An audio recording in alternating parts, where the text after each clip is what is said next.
Oh yeah! What's up mga dude? For today's ride, me time ride tayo ngayon, no? Ano nga ba yung meaning ng me time ride ko? Ito yung mga time na gusto mo lang mag-isa sa ride. Solohista ba? Kumbaga, ayaw mo lang ng kasama, gusto mo lang ng sariling pace, lalo na kapag wala kang ensayo. Lalo na kung imo-imo ka dati.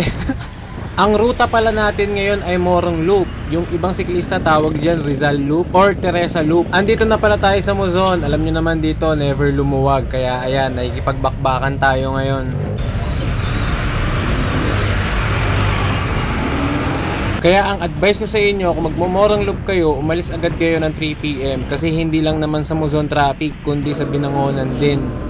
Hanggang sa sinubok na nga tayo na itong truck na to. Gusto ko siyang unahan kasi halos parehas lang kami ng pace. Hindi naman ako pwede magstay sa likod niya kasi lalanghapin ko lahat ng usok niya. Kaya kung makikita nyo, sinusubukan ko siyang unahan kasi pagdating naman sa traffic, for sure may mauuna na ako. Naunahan ko na siya pero ito na naman tayo. Ayan, nasa likod siya. Natatawan na lang ako. Hanggang sa nangyari na nga ito, bumubusina siya ng bumubusina. Akala ko, binubusinahan niya lang yung jeep. Yung pala, ako na pala binubusinahan niya na parang pasayaw-sayaw ako kasi off-saddle ako. Hanggang sa tinutok ko na yung camera sa kanya, hindi ko alam, nagkukulitan na pala kami.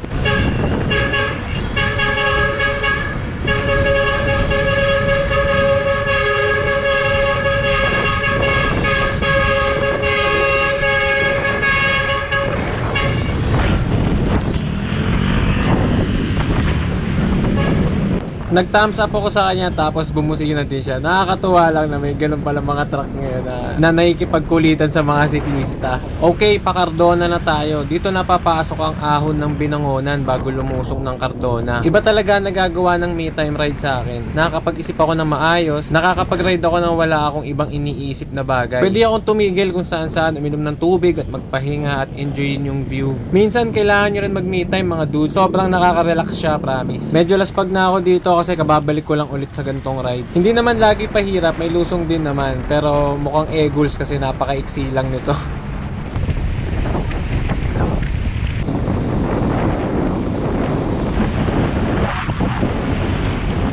Malaking tulong talaga ang tricycle sa part na to ng Cardona. Mas mabilis ka makakaahon compare sa wala kang kasabay. Mas masakit kasi to kapag ka mag-isa ka lang, malungkot ka, ganyan. Hindi po ako nagmamagaling dito. Malaking tulong lang talaga ang drafting pagdating sa ganitong sitwasyon.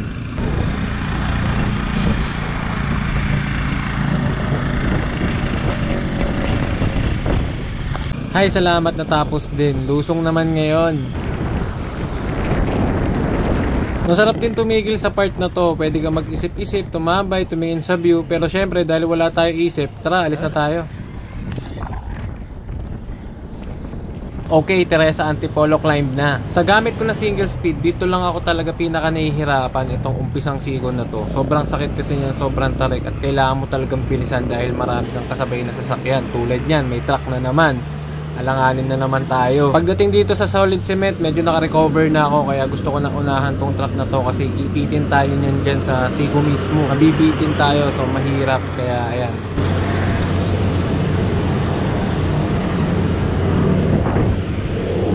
Buti na lang kahit papano nakakasilip pa sa view, nakakawala ng pagod kahit pagod na pagod ka na.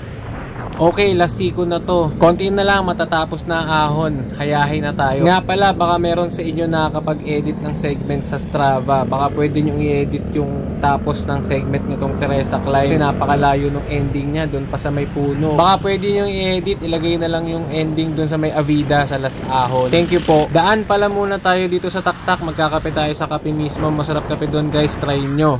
Maraming salamat sa panonood. Mag-ingat kayo palagi. Shoutout sa inyong lahat. Babush! Thank you. Thank you po. Salamat.